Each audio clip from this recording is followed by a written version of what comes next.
Monsoon सत्र में शर्मसार हुआ लोकतंत्र। कोरोना ने दुनिया में मचाया कोहराम। काबुल के करीब तालिबान। साथ ही एक नजर एंटरटेनमेंट से जुड़ी खास खबरों पर। नमस्कार, मैं हूं रूपाली बर्वे और आप देख रहे हैं वेब दुनिया का weekly program news of the week, जिसमें चर्चा करेंगे इस सप्ताह की खास खबरों की। तो आइए शुरू करते हैं खास कार्यक्रम news of the week. Monsoon सत्र में शर्मसार हुआ लोकतंत्र। संसद का मानसून सत्र लोकतंत्र के इतिहास में काले अध्याय के रूप में दर्ज हो गया है। लगातार गतिरोध की वजह से मानसून सत्र पिछले 5 साल का सबसे कम काज वाला सत्र रहा। पेगासस जासूसी कांड, महंगाई, कृषि कानून सहित कई मुद्दों को लेकर विपक्ष के हंगामे के चलते दोनों सदनों में एक दिन भी पूरा कामकाज नहीं हो पाया।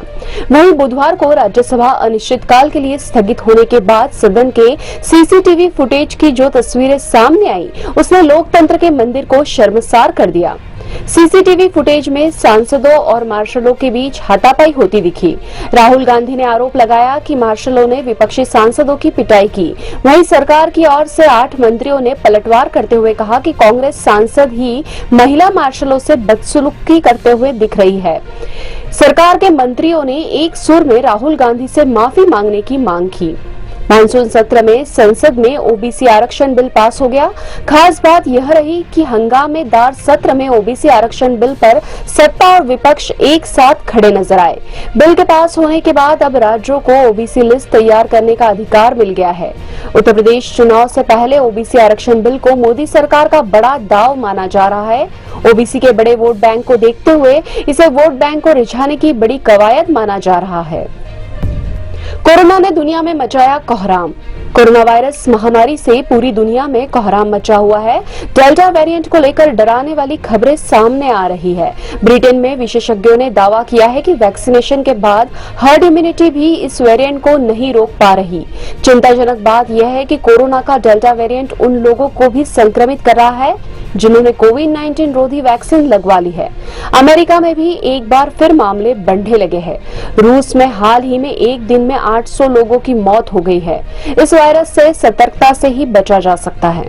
हर्ड इम्यूनिटी तो है, पर फिर भी डेल्टा वेरिएंट के केसेस के चलते अमेरिका एवं विदेशों में फिर से कोविड की एक लहर आ गई है। तो क्या हर्ड इम्यूनिटी बेअसर है?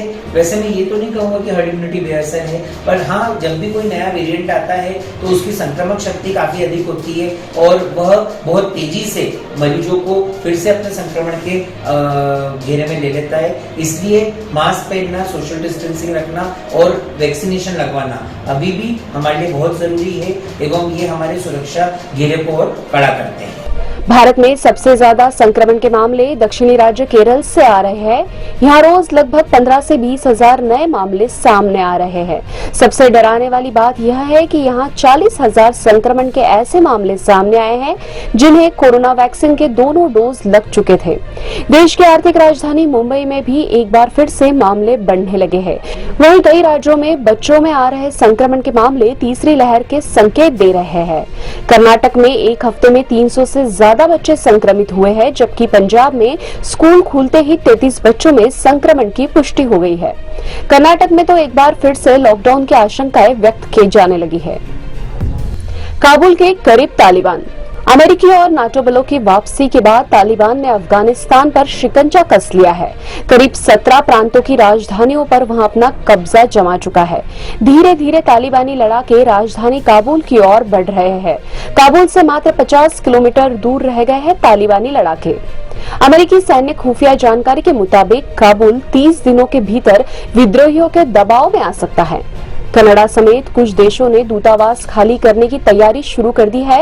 वहीं अमेरिका और ब्रिटेन अपने दूतावास कर्मियों और नागरिकों की मदद के लिए सैनिक तैनात करने जा रहे हैं। वर्ष 2006 से 2014 तक हेलमंड का कैंप बेस्टन कॉम्प्लेक्स ब्रिटिश सैन्य अभियान का मुख्यालय रहा था, जो अब तालिबान के कब्जे में है।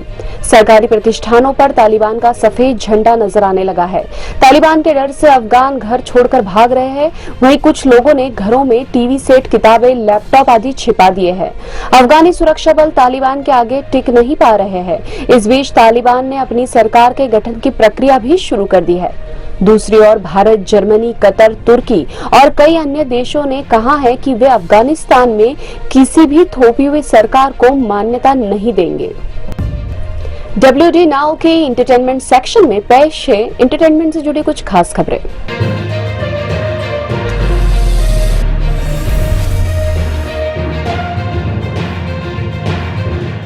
इस सप्ताह OTT प्लेटफॉर्म पर दो बड़ी फिल्में शेर शाह और Bhuj the pride of India release हुई। दोनों मूवीज देशभक्ति से ओतप्रोत और रियल इंसिडेंट्स पर बेस्ड है। भुज द प्राइड ऑफ इंडिया में acting, direction, screen play, VFX सब कुछ निम्न स्तर का है और प्राइड करने लायक कुछ भी नहीं है। विक्रम बत्रा की कहानी को और अच्छे तरीके से दर्शाया जा सकता था। शेर शाह इसलिए पसंद आ सकती है क्योंकि विक्रम की कहानी बहुत पावरफुल है, जिसके तले फिल्म की कमजोरियां छिप जाती हैं। इस वीक कुछ नई फिल्में भी अनाउंस हुई है। फरहान अख्तर फिर डायरेक्शन की फिल्म में उतर रहे हैं। प्रियंका चोपड़ा, कैटरीना कैफ और आलिया भट्ट को लेकर उन्होंने जी ले जरा अनाउंस की है। Girls on the road trip इस फिल्म की स्टोरी है। फिल्म डायरेक्टर आर वाल्की अब थ्रिलर बनाने जा रहे हैं। स्टार कास्ट अनोखी है। सनी देओल, दुलकर सलमान, पूजा भट्ट और श्रेया धन्वंतरी को लेकर अनाउंस की गई इस मूवी का नाम अभी फाइनल नहीं हुआ है। विद्या बालन को लेकर तुम्हारी सुलू बनाने वाले डायरेक्टर सुरेश त्रिवेणी ने विद्या को लेकर ही जलसा फिल्म की शूटिंग शुरू कर दी है। स्टार कास्ट में शेफाली शाह का नाम भी है। अश्लील फिल्म बनाकर ऐप पर अपलोड करने वाले राज कुंद्रा फिलहाल न्यायिक हिरासत में हैं। जमानत पाने की उनकी हर कोशिश नाकाम हुई है। मुंबई पुलिस का कहना है कि राज को जमानत मिली तो वे विदेश भाग सकते हैं। ग्रैमी अवार्ड विजेता सिंगर ब्रिटनी स्पीयर्स की अपने पिता जेमी से अदालत में लड़ाई चल रही थी। अब जेमी स्पीयर्स ब्रिटेन की संपत्ति के संरक्षक के रूप में अपनी भूमिका से हटने के लिए सहमत हो गए हैं।